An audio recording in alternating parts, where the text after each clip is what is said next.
एक gas pipeline पर पूरी दुनिया की निगाहें टिकी हैं। क्यों? खुद देखें आप इस रिपोर्ट में।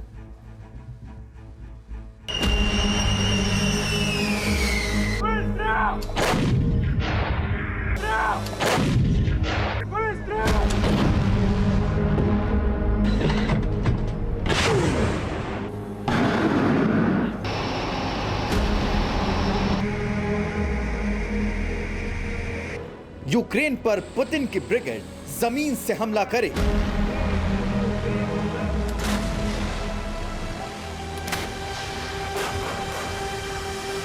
या फिर रूस के घातक फाइटर जेट आसमान से बारूद बरसाएंगे।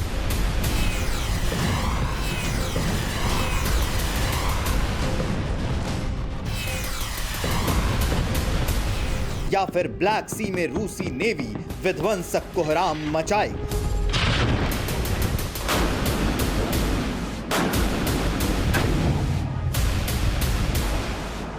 फिलहाल इस पर तो सस्पेंस है, मगर तीनों फ्रंट पर रूस की भीषण जंगी तैयारी से यह बात तो साफ है कि जंग जरूर होगी और जंग की आग जब भी भड़केगी, बम गोला बारूद से यूक्रेन की सरजमी थर्रा जाएगी।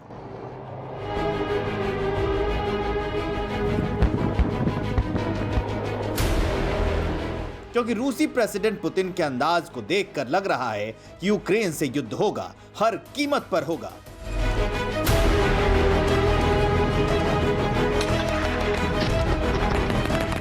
वहीं अमेरिकी प्रेसिडेंट जो बाइडेन भी अड़े हैं कि हमला हुआ तो रूस को इसकी भारी कीमत चुकानी पड़ेगी।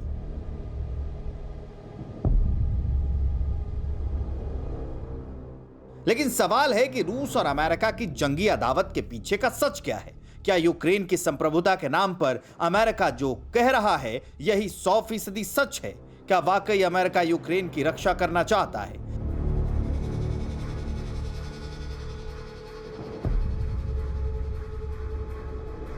या फिर इस खेल के पीछे है अमेरिका का बड़ा एनर्जी गेम, जिसके सेंटर में है Nord stream 2।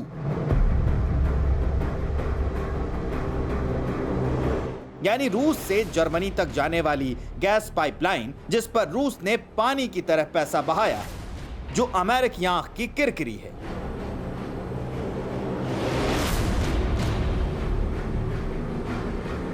Nord stream 2 gas pipeline को लेकर अमेरिकी बेचैनी को इसी बात से समझा जा सकता है कि प्रेसिडेंट बाइडेन ने पुतिन को धमकी तक दे दी है कि अगर यूक्रेन पर हमला हुआ तो नॉर्ड स्ट्रीम 2 पाइपलाइन को बंद करवा देगा।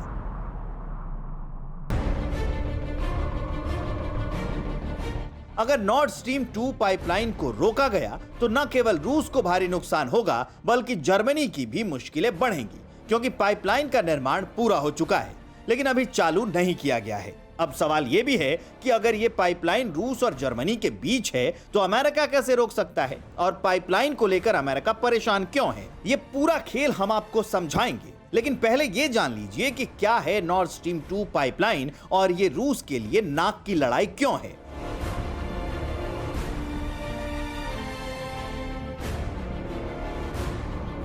नॉर्ड स्ट्रीम 2 पाइपलाइन 1200 किलोमीटर लंबी है, जो बाल्टिक सागर से होते हुए पश्चिमी रूस से उत्तर पूर्वी जर्मनी तक जाती है। इस पाइपलाइन प्रोजेक्ट के जरिए रूस से जर्मनी जाने वाली नेचुरल गैस की सप्लाई को दोगुना करने का लक्ष्य है। पाइपलाइन का काम सितंबर 2021 में पूरा हो चुका है। अभी कुछ मंजूरी मिलनी बाकी है, जिस कारण अभी तक शुरू नहीं हो पाई।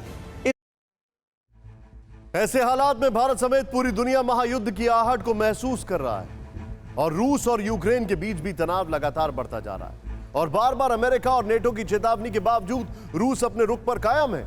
ऐसे में जानना जरूरी है कि अगर यूक्रेन को लेकर युद्ध हुआ तो रूस और अमेरिका के साथ कौन कौन होगा। मौजूदा स्थिति में अमेरिका का पलड़ा भारी नजर आ रहा है। ध्यान दीजिएगा, उसके पक्ष में 9 देशों का समूह यानी Bucharest 9, Romania, Poland, Hungary, Bulgaria, चेक गणराज्य, स्लोवाकिया, एस्टोनिया, लातविया और लिथुआनिया है। गौर करिए कि अभी इस वक्त वहां के सेक्रेटरी ऑफ डिफेंस पोलैंड में है। इसमें पोलैंड, लिथुआनिया, लातविया और एस्टोनिया जो रूस के साथ थे, अब नेटो के भी सदस्य हैं और अमेरिका के साथ हैं। इसके साथ ही रूस को रोकने के लिए नेटो संगठन के देश हैं जो अमेरिका के साथ हैं। हालांकि जर्मनी खामोश है। अब रूस का साथ देने वाले देशों की बात करें तो इसमें चीन को छोड़कर कोई भी बड़ा देश शामिल नहीं है। हालांकि युद्ध होने पर चीन जरूर आखिरी वक्त पर कोई बड़ा खेल करने की क्षमता रखता है, लेकिन आपको यह बताना जरूरी है कि रूस के साथ वेनेजुएला ने अपना पूरा सपोर्ट दिया है और कहा है कि हम रूस के साथ हैं। बोल्सोनारो जो ब्राजील के हैं वो पुतिन से मिल चुके हैं, उन्होंने भी अपना सपोर्ट देना शुरू कर दिया है। जिनपिंग ने पुतिन को भरोसा भी दिया है कि वो पश्चिमी देशों की दादागिरी के खिलाफ उनके साथ खड़े हैं। अगर छोटे देशों की बात करें तो सिर्फ बेलारूस ही खुलकर रूस के साथ खड़ा है। दुनिया के ज्यादातर देश इसमें या तो चुप है या वेट एंड वॉच की स्थिति में है। परवाह देश की, सोमवार से शुक्रवार रात 10 बजे TV9 भारतवर्ष पर।